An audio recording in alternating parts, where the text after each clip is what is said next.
Quebec, Canada, fighting Troy the Destroyer Dorsey, 12 rounds for the World Super Lightweight Championship.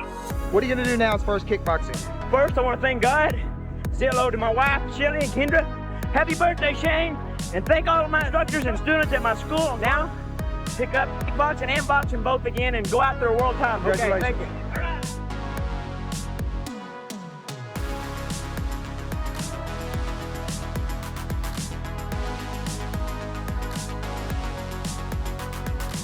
The winner and still Hurricane World Super Lightweight Champion of the World, Troy the Destroyer Dorsey!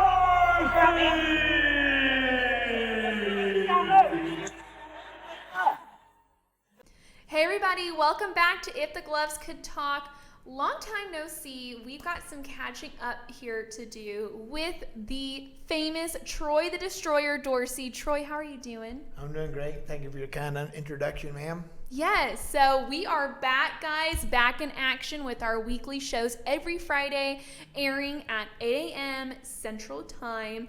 And we've got a lot to talk about today. We don't have an interview scheduled for today's episode, but don't worry, we're going to be talking about some mental health. Is that right, Troy? Yes, ma'am. So, as you can imagine, being a fighter like Troy, there's a lot of, it's difficult. There's a price to pay. It's difficult. There's not just a price to pay on the body as far as getting punched a few too many times, but mentally as well, it's tough. Yeah, it can be for sure. We will be back to dive into our mental health discussion for Mental Health Awareness Month.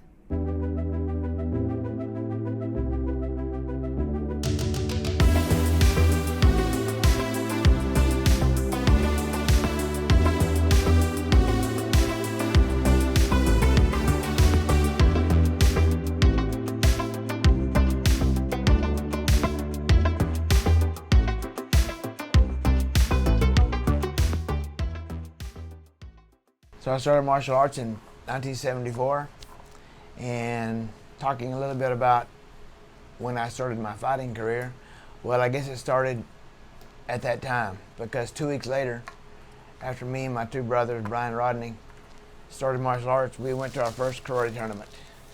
We were seasoned veterans. After 2 weeks, we knew how to fight. Anyways, that wasn't the case. But my little brother, I believe he won first. And then my middle brother, Brian, I don't think he won anything, and I won second. And then, after that, it was a long dry spell for me. They were winning, and they were, especially my younger brother, would come home with an award, first, second, or third. And then my middle brother wasn't quite as successful as he was, and then I was long time dry spell, not winning, just being frustrated. And I say being frustrated, I'd get upset that I didn't win because I wanted to win, and then my brothers were winning, so that made it a little harder. So then in 1979 is when I started kickboxing. So up until that point, I was doing point karate. So what they do, so let's just say I'm sparring somebody, I'm fighting somebody. Sparring is what we call it though. So I'm sparring someone and I throw a back fist, hit them in the back of the head, I scored 1 point. And then I kick them in the body, I score 2 points. I kick the back of the head. There's no face contact with the kids. And you get 2 points for a kick. At that time, you get 1 point for a punch. And no face contact. If you hit in the face, then they gave the other person a point. If I bled, I made the other person bleed, then I was disqualified. But in 1979, when I started kickboxing, that all changed because it was exactly like boxing. The goal was to be your partner with boxing and kickboxing skills. And it's on the 10-point in my system, so the winner of the round gets 10, and the loser of the round gets 9. unless the person got knocked down. Let's just say this guy was winning the fight pretty much in every way, and he knocked the person down. Then you get the person. I would win. I'd get 10, and the person that went down would get 8. And then if you got knocked down twice, you go 10-7. So it's hard to make up those rounds when you're going 10-8, 10-7, and it's only a 3-round fight. So I started kickboxing at the Anatole Hotel in Dallas. I was the bottom of the card. So I was the bottom of the card. The top of the card was Demetrius Havanas. And then between that was several fights. And so it was really an honor to fight on his card. He was my hero at that time. I just met him because I just saw him fight at that time. I hadn't seen him fight. So once I saw him fight, he was my hero, and I wanted to be just like Greek. And very, very, very sad. And that was in '79. And he was the promoter of the kickboxing matches. Well, in 1981, he was flying on a plane, a private plane, with one of my trainers and the cut man, D.K. Price, and my former kickboxing manager, one of them, Hillary Sandoval. His son, his brother was also on this flight. So it was Tony Sandoval, it was Demetrius Havanas, the Greek, it was Karen Turner, it was D.K. Price. D.K. Price was flying the plane. And on the way to Atlantic City from Dallas, the plane went down, crashed, and killed all of them. It was one of the saddest days of my life. And so that was the beginning of my kickboxing career, and it was lots of learning, lots of rounds, lots of kickboxing, lots of boxing. And in '81, I fought my first pro kickboxing match, and that was in Fort Worth at the Tarrant County Convention Center. That was pretty cool at that time to be able to fight a pro fight here locally at a big center like that. And I won the fight with a 3rd round knockout. And the guy that I fought was a world contender, so it was already bit off too much before I was ready to go. But it worked out in my favor. And I just continued to move on at that time, and kickboxing is so much boxing is required, good boxing skills. So I wanted to be a better boxer and a kickboxer. So to do that, I went to a boxing gym in Fort Worth. My uncle, Gary Hammonds, he raised American pit bulls, American Staffordshire pit bulls, I guess what you call them.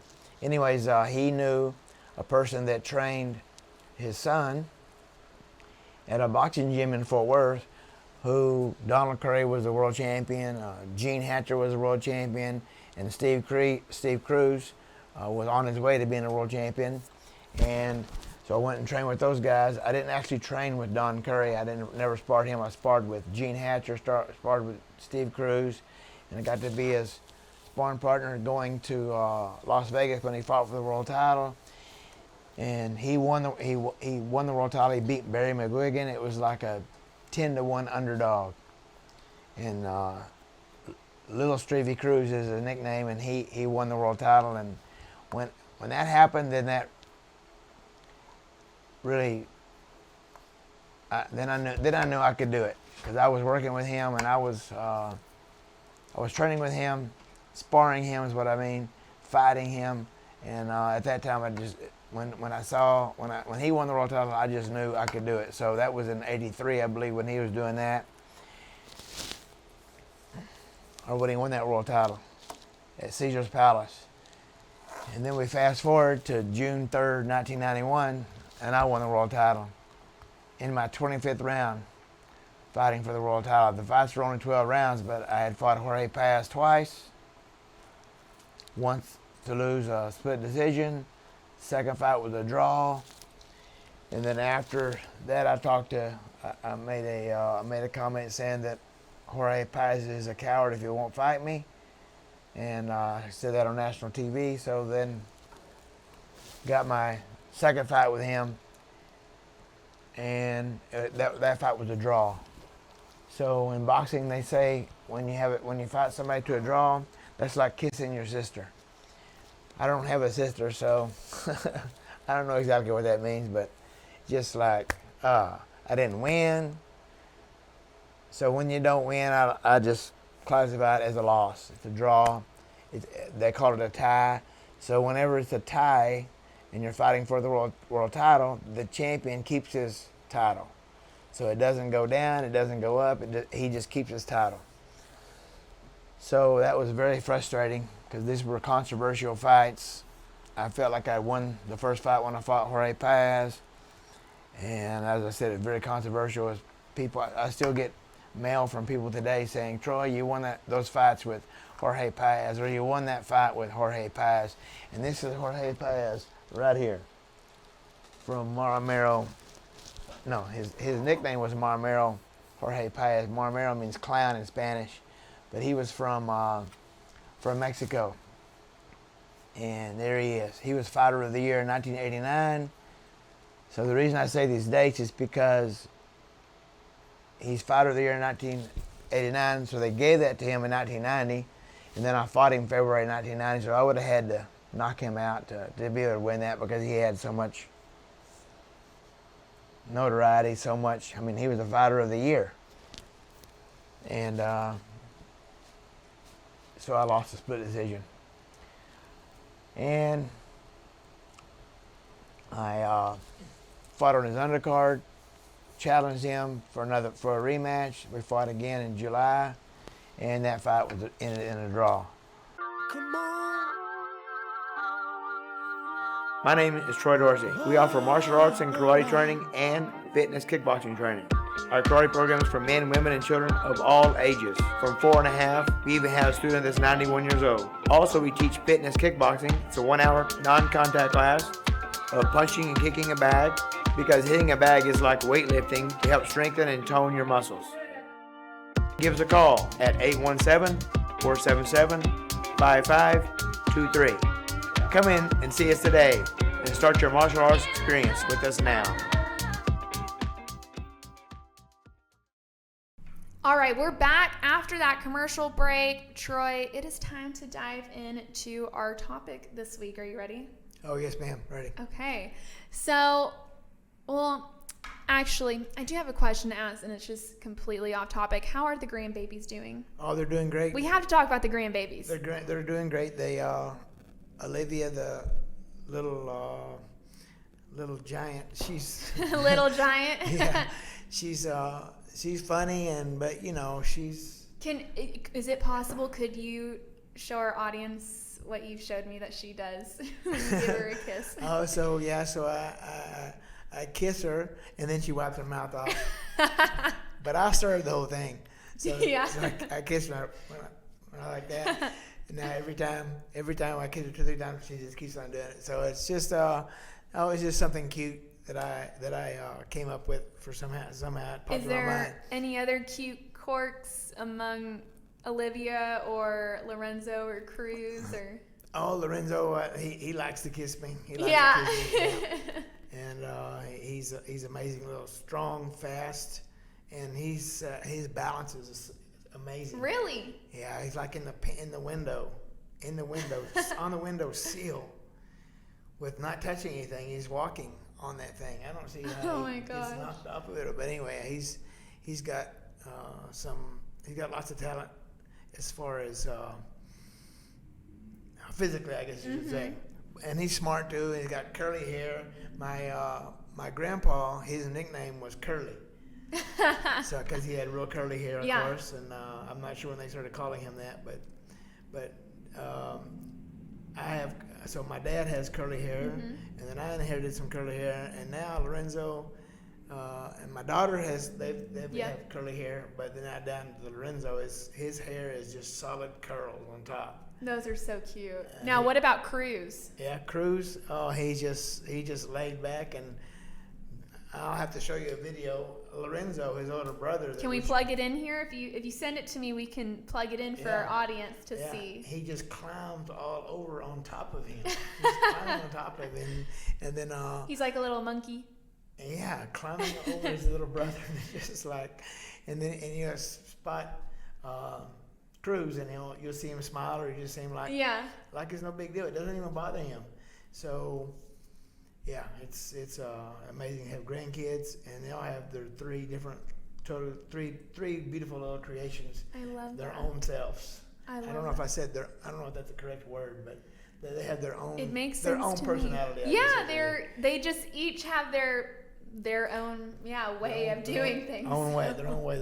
And it's crazy to see it starting or be able to see the difference at this age, you know, already. But I just had to ask before we dive into, because May is Mental Health Awareness Month, Troy.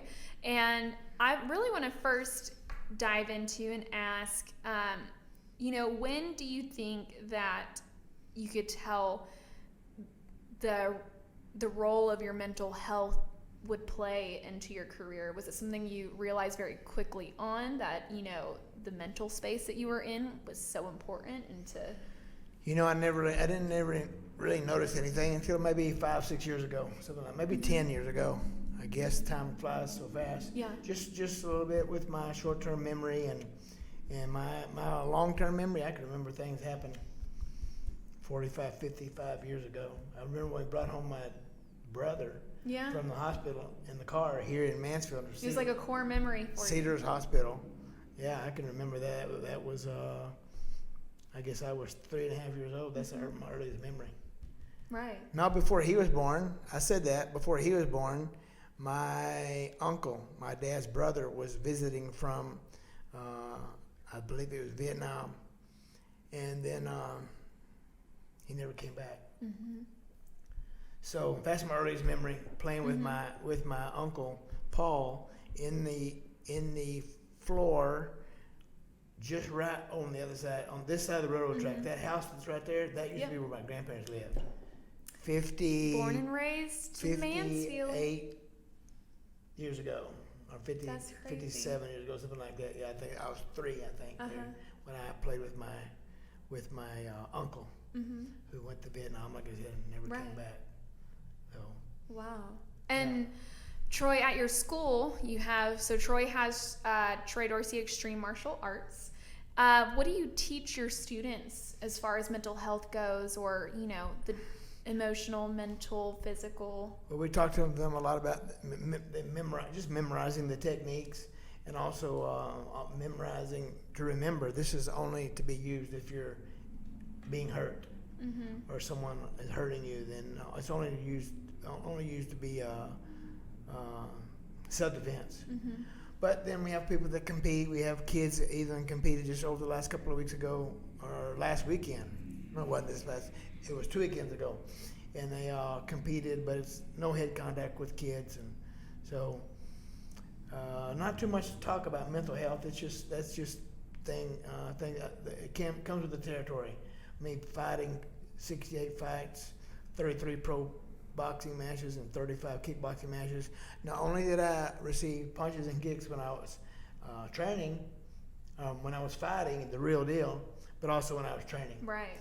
So I said it before, so maybe that got turned around. But anyways, it's just part of what you have to deal with. And my wife's been, we just talked about that earlier this week, about me eating healthier. It's so hard on the What weekends. have you been eating, Troy? Well, chocolate is one of my favorites. Oh, my goodness. And cake. And so I will tell y'all, I have a little snack corner in my room and in my office, and I won't name names or anything, but when a certain person visits, they always have room for a snack. Which I love my snacks too. Yeah. Yeah. But it's sugar, and sugar is the number one. I mean, Leslie was reading something to me a couple days ago about sugar causes dementia. Mm-hmm. Sugar causes obesity. Sugar causes X. Sugar causes Y. Sugar causes Z. Over and over, sugar. Mm-hmm. It tastes so good. I mean, they've done studies with rats. They give rats as much sugar as they want. And what that's happens? actually so interesting you bring that up. I saw something this past weekend, a video, and they put a rat inside of Okay. a pool. Well, it was like a pool of water, and it wasn't above their head height or anything, but they had to swim in it, and basically they had a point A to point B to get to, and the rats who ate the regular diet they were supposed to consume got there in no time, in 5.2 seconds, and then they had another rat that they were feeding basically what was equivalent to an American diet, and it took the rat 3 times the time to get to point B. Wow. Yes, and I think it just shows how our diet plays a role in our cognitive awareness and ability. No doubt. And it's just crazy because you really don't think about what you're putting into your body not only affects, the way you look, but your mental health, the way you feel, fatigue, headaches. And more importantly, the way you think, the way you're able to think. Like you Exactly. just said. That's so I want to encourage people for sure to eat a healthy diet. So what would you say, Troy, would be, it's healthy dinner tonight? What if you had to pick anything to eat that was healthy? What would that dinner plate look like? Tuna or salmon. You like tuna? Yeah. It's really good. Is it tuna brain. steaks or the canned tuna? No, the steak. Steak. I like tuna steaks where you put the sesame seeds on them. Mm-hmm. I love salmon. Lemon is real good for you. So I love to make my salmon in the air fryer. I don't know if y'all have an air fryer, but we do. We just it got makes. Okay, have you cooked salmon in it yet? 3 or 4 months ago. I don't think we have. You have to make salmon in it. It makes it so crispy so moist on the inside, but it's not greasy. No. So it's the it air is. fryer. It's the only way I'll eat my salmon, and I'll have a little bit of sticky rice with it, and then some zucchini and squash. That's probably my favorite at-home dinner to make. It's just easy and it's delicious. And what's your preferred vegetable? Broccoli and asparagus. Yeah. Yeah. I love squash and zucchini. They're really good for you, and I like them. Yeah. And what do you eat? Do you have starch for your dinner? I like baked potato. Yeah. Are you a sweet potato person at all? Oh, sweet potato, they're even better for you. Yeah, I love sweet potato. I didn't pop into my mind, but they're better for you. I like cinnamon and a little bit of butter in there. It's really good. Oh, yeah. So, but back to the mental health topic for today. So when you first started fighting, you talked about it, when you were a kid, did it really help you with self-confidence? When you say that, what do you mean? Well, we talked about how you were bullied, and that was the main reason your parents got you into martial arts. Martial arts. Yeah. Or even in your students in general, do you think there's a certain kind of confidence that martial arts teaches you? Because it's not just about fighting. It teaches you how to be a respectable human in society. Right. Yes, ma'am. So we teach people how to fight so they don't have to. Yeah. That's our goal, so they don't have to. But if we had a little boy who's getting picked on and getting picked on and getting picked on, and then finally, about 2 months ago, he stood up for himself, and I think he hit the kid, and of course they both got in trouble at school. Right. But that guy has not messed with him since. I bet. He don't want to get hit. So if that's the thing, when you fight back, usually that'll take care of the bullying situation. Sometimes it won't, but usually that'll, if you take up for yourself. In other words, when they push back, you push them back. You punch them, you punch them back. Right.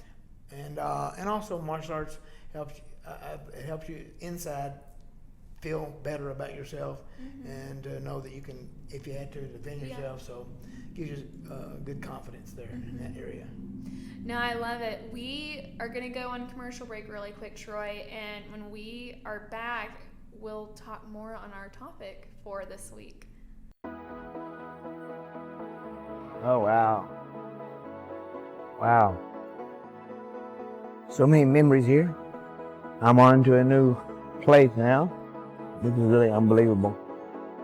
So when we opened up, we had our martial arts classes over here, and we had our kickboxing classes over here. But this is a great memory. So many memories made here. So many black belts. About 400 black belts during 1999 to 2022.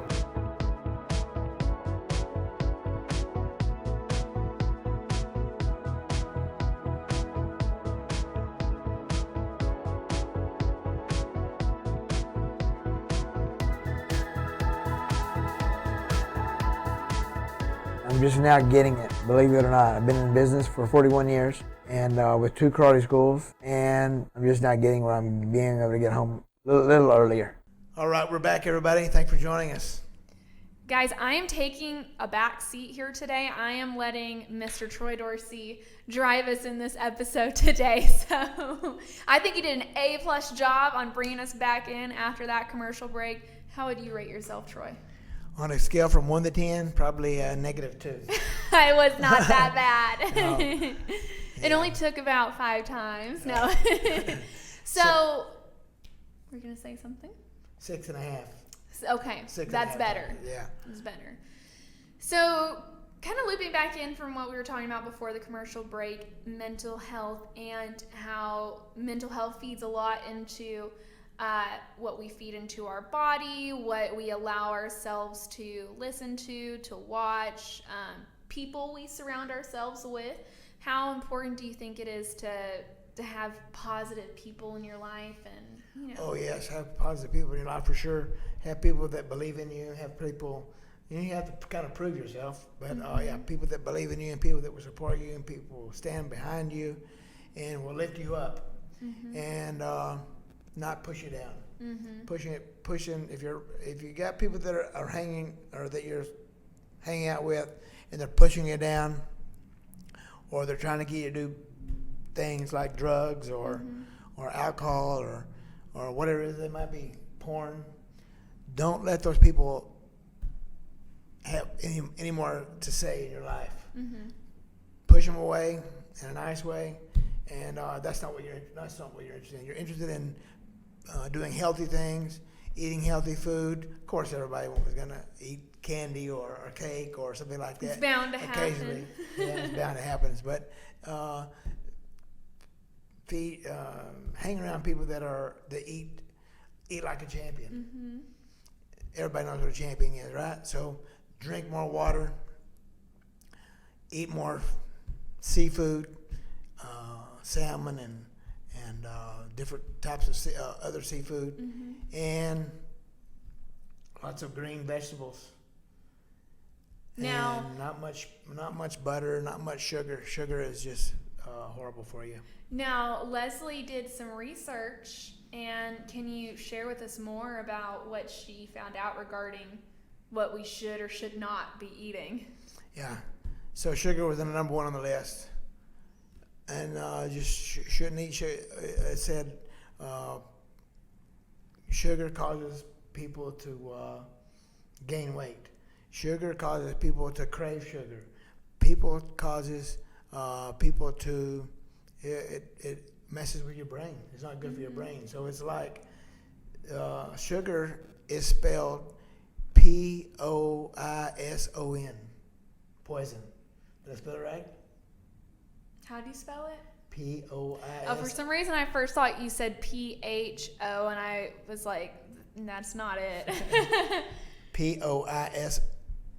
Poison. Yes. Poison. There you go. It is. Yeah, poison. So it's the number 1, I believe it's the number 1 killer in the country, because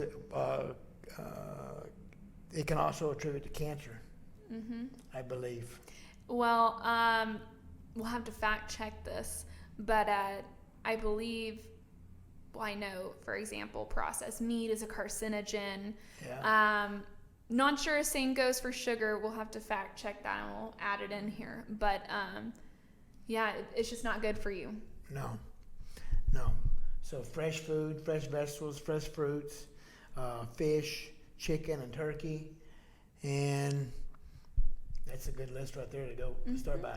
Oh yeah, I think so. And to kind of pivot from our conversation, Troy, I did want to make sure and mention to our audience something that you mentioned to me earlier. So do you want to share the news about something you're working on? Oh, working on a book. We might call it. I don't normally stutter like that, but we might call it 12 Rounds with Troy Dorsey. So we're looking for the name, and we're looking going through that and rewriting the book that I had written before that wasn't edited correctly. So I'm having my good friend and my former kickboxing manager, Hillary Sandoval, is doing that for me. He's written several books, so he's really Hillary has been on the show before. I did not realize it was Hillary, so that's awesome. Yeah, I'm really looking forward to that. Yeah. Getting that out and getting a copy to everybody. It's kind of give them a real good glimpse of my life. Yeah. Yes. Are you excited? I am.